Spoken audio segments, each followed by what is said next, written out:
Hello, welcome to Duncan Egg Bricks and to a very special episode. Today, this is part 50 of my Hogwarts MOC series. Kind of hard to believe that we've made it all the way to 50 parts in this series. It really doesn't seem long ago that I was starting all the way back with part 1, looking at the Great Hall, and now here we are. And I've managed to make it work out that to coincide with part 50, we're going to be making the final part of the outside of this side of the castle, which when I say it like that doesn't sound as impressive as it is, I think. But yeah, I'm really happy to be able to bring you this part and show you what will be, for now, the finished castle. So to do this, we're going to need a couple of things. First of all, we're going to need all the pieces that I've been collecting through various bricklink orders in order to make this last bit of terrain. You'll see lots of familiar elements. We've got some large, big, ugly rock pieces, bit of a tautology there. And then we've got some green plates for the top surface, some dark bluish grey plates for the bottom surface, and another baggie full of these little tent slopes. Other thing we're going to need is my tray of 2x2 bricks, so we can make some supports, very similar again to the other parts of this terrain that I've created. These are just placeholder supports, which thankfully will actually be hidden from view, but will hold things up until I decide what to do on the interior. So let's make a start by laying out the base layer and then working our way up from there. This section's just going to fill in that final corner by the bell towers. It's a slightly different proportions from the rest of it, so it's a little bit narrower. We've got 4 of these plates here. These are 6x12s and then a 2x12 at the end. And then, as we did with the other sections, we're also going to have another line of single plates, so 1x plates, which are going to go along here. As you can see, I've made it so they overlap.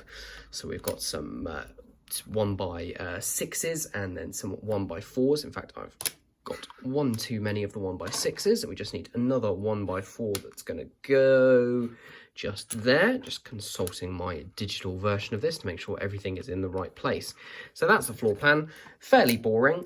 So what we need to do is add on some rocks on top of that, and I'm going to be using 2 big ugly rock pieces and 1 medium ugly rock piece. What do we call them? It just says rock panel on Bricklink Studio. That's boring. So that's going to go in the middle. So you can see that that is pretty much the right length there. I'm just going to need to fill some stuff in on either end. And yeah, let's get started by using some of those multicolored bricks and some of these larger grey bricks here to create another layer here, which will connect all these plates together and provide some support for those rock panels. Right, hopefully I've got everything in the right place here. So these along the back are just to hold the plates together and also to provide support for the top plates, so they'll stack more on top of them. And then these here are to provide support for the backs of the rock panels. The other things we're going to need are 2 of these 1x2x5 bricks, again in dark bluish grey. They're just going to be the remaining 2 studs worth. So pop this on here. Press it down as firmly as possible without breaking anything, and that one there, and then one of these, and then this, and then the other one, one stud back. So yeah, there we go. You can see it's supported all along the back. Just press these down as much as possible. So you can see I'm going to have lots of space when I actually go ahead and design what's going inside here. Obviously once I've removed all of these colourful bricks, and yeah, have lots of space to design whatever I really want in there. So obviously going to want to fix things together a little bit more solidly. So first up, let me just look at what I have designed. Want a 1x2 brick there, and then we're going to need some stronger connections here. So I've got some corner bricks, 2x2 corner bricks. So one there, a 1x4 brick just here to connect across all of that. And then, if I'm not mistaken, the other 2x2 corner brick will go in here. There we go. So that's everything there locked together pretty nicely. And I will just grab, I think I have got enough of them. I can only find one right now, actually, but I'll see if I can grab another one. So that just completes the top of there. And then I will fish out another one from my parts collection and pop it into the top there. And then it'll be time to add some matching height columns on the back here. And then we can start putting in the layer of the lawn. There are those support columns. There are quite a lot of them here just because the plates at the top layer and the bottom layer don't really align properly, so it's not as simple as connecting at the bottom and then having a single line all the way up to the top. Also got the other one of these 2x6 plates that will just go in there. It's probably not strictly necessary, but it keeps everything nice and level. Right, time to add in the plates. So we've got some in bright green and we've also got some in regular green. Just carrying on that bit of variation just to keep things interesting. So starting from this side, one there. What I might do is just get these in rough position and press them down off camera so we don't have any horrible accidents.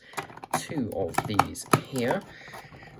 And to see if my maths has worked out properly, and then one on the end there. Yeah, definitely going to press these down off camera. So there we go. No, there's a little bit of an overhang here, but it's not a big deal.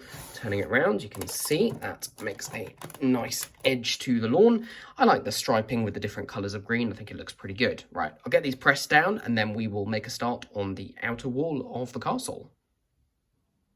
That's a bit better. Definitely a good idea, again, to do that off camera.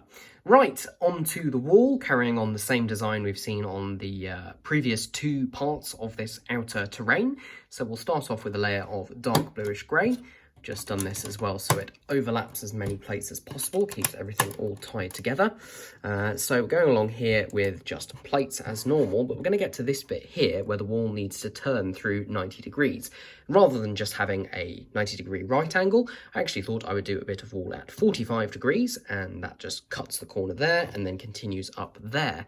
I also did think about doing one of the corner rock pieces here, but then looking back at the model and, you know, the quote-unquote real castle, the terrain does carry on, and I decided it would be better to just have a cut-off here, which continues on to the gatehouse. So to turn through 45 degrees, we're going to have some angled building, and in order to facilitate that, we are going to have some tiles. So there's a 1x1 tile there, and then one of these corner tiles, one of these other corner tiles, one of the same ones again, and then back to the 1x1. So that's our 45-degree wall, and I think I have worked out that the maths makes sense. So there's a 1x3 plate there, and a 1x2 finishes it off. So this will link to the previous bit that we did. That was part 48, and then this will link to the gatehouse, which I think was part 47. Correct me if I am wrong, or I'll correct myself in editing if I'm wrong. Okay, and then on from that, I think it would make most sense to actually go ahead and do the 45-degree bit first. So in order to work that, we are going to have a couple of hinges. Got one here in medium nougat and one here in tan. Now this is relatively rare until I think one of the Hogwarts Moment sets had it in, and it's now become a bit more common, which is great. So again, some variety. So let's us put that there and then put the other one there. And hopefully this is all within Lego tolerances, because what we're going to then do is use a 1x6 and a 1x3 to just bridge this gap. So if that goes there, hopefully this should all fit perfectly. There we go. These kind of triangles are relatively simple to do in Lego. They don't work perfectly, so this isn't exactly the right number of studs, but it's so close that there's absolutely no strain on any of these parts. It went in super easily, and I'm not worried about it. And yeah, it's definitely been used on official sets before. Just finish that little bit off with a 1x1. Right, before we go any higher, let's go back and and finish the rest of the wall. So just basic bricks with a bit of variety. This is nothing you haven't seen before. Just some bigger bricks to fill some space. Tell you what, we'll do the next layer of this as well while we're at it. Find my 1x3 bricks again. There we go. And round the corner, it's the same story. So what I'll do is I will get the final layer of bricks sorted, get the dark tan layer on the top, and then it'll be on to doing the final couple of bits. Here we are up to that dark tan layer, and what I've also been doing off camera is making a whole bunch more of these, which I did in the previous part of this video as well. So these are just the crenellations that go along the top, and we're going to alternate these with just the tent pieces by themselves. So let's just pop these on, and I will speed through this for you.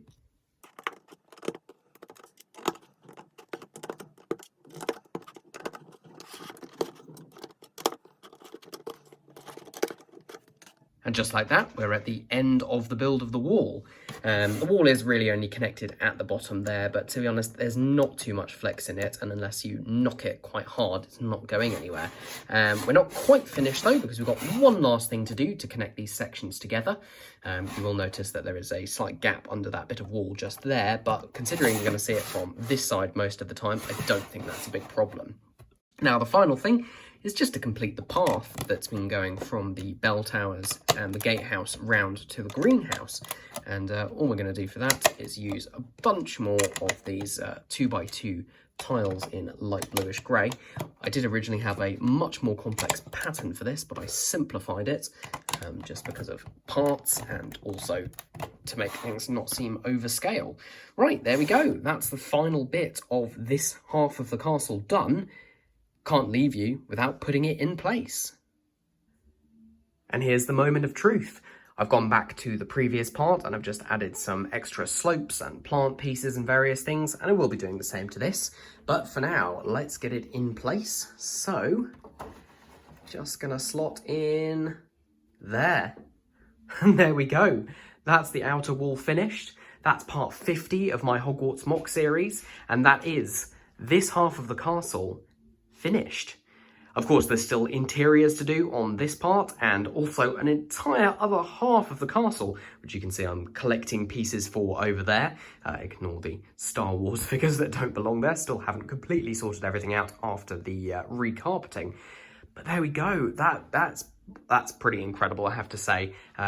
Just thinking back to the kind of early days of the first lockdown here in the UK, when I started designing all this bit over here, and we've progressed so far all the way down there. And yeah, I'm so happy with how that's turned out. You can see that path that runs from the bell tower doors all the way around the corner to the greenhouse. I actually did go ahead, I'm not sure if I mentioned it, and added a second set of steps at the back of the greenhouse.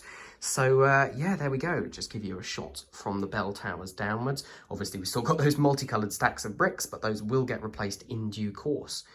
So there we go. That is my Hogwarts, this side of it at least, finished. From the outside, you know, to look at it from the outside, that's pretty done. I'm very happy. Doesn't mean I'm going to stop there. Like I said, another half of the castle to go.